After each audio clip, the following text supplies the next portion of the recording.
You're not weak, you're not lazy, you're not broken. But if you're honest with yourself, there are moments when you feel like you are not in control of your own life. You wake up with the best intentions, but by evening you've fallen into the same patterns. You say yes when you wanted to say no. You check your phone when you swore you wouldn't. You eat, drink, scroll, and waste hours in ways that leave you hollow afterward. And in those moments, it feels like your life belongs to someone else. The ancient Stoic philosopher Epictetus had a name for this: slavery of the mind. Not chains on your wrists, but chains on your decisions. Chains that make you react instead of choose. Chains that convince you to hand your power to circumstances, to other people, to impulses that vanish as fast as they arrive. But here's the truth: you are not powerless. The fact that you feel this inner conflict, that you feel the pull between who you are and who you want to be, that's proof of strength, not weakness. Most people never notice the chains. They just accept them as life. You've noticed. That means you can break them.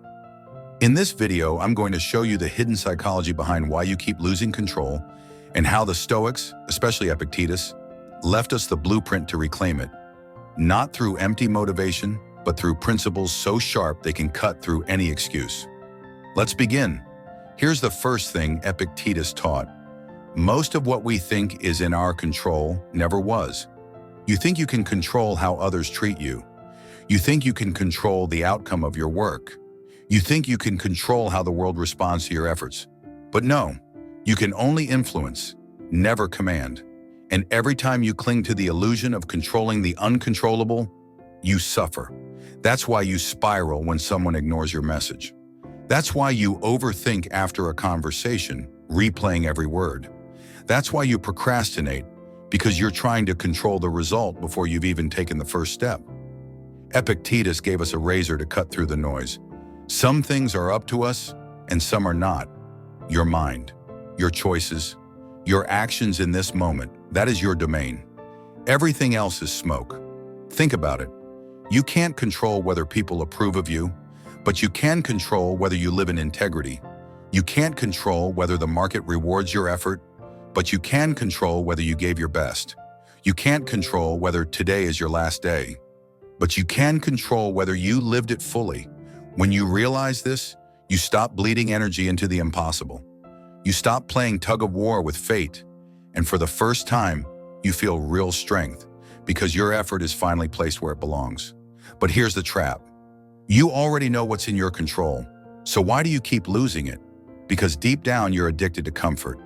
You say you want freedom, but comfort is safer. You say you want discipline, but distraction is easier.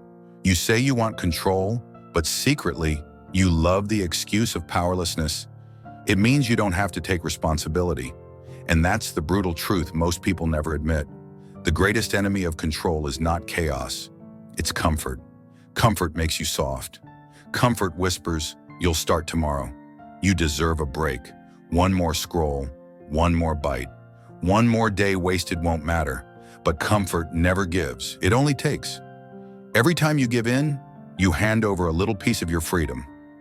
Until one day you wake up and your life belongs not to you, but to your impulses. Epictetus lived as a slave. Literally, he was beaten, humiliated, denied freedom, and yet he said the only true slavery is when a man cannot control himself, because even in chains, his mind was his choices were his freedom was untouched. What excuse do you have? Here's something most people don't see. Every decision you make costs you more than the action itself. It shapes the story you tell about yourself. When you hit snooze instead of rising, it's not just lost time. It's evidence you hand your mind that says, I am the kind of person who breaks promises to myself. When you give in to distraction instead of working, it's not just lost productivity. It's proof you whisper to your soul, I can't be trusted to follow through. When you scroll away your evening instead of building something, it's not just lost hours. It's identity theft. You become the type of person who dreams but never acts. That is the true weight of your choices. They don't just waste time. They reprogram who you believe you are. And over time, that story hardens into fate. But here's the power the Stoics remind us of. The story can be rewritten. The chain can be broken with one choice made differently. One act of discipline that flips the script. One moment where you stand firm instead of folding, because every action is a vote for who you are becoming. And no one, no past, no excuse, no weakness can take away your right to cast the next vote differently. We live in a culture that worships comfort and avoids pain at all costs. But the Stoics flip this.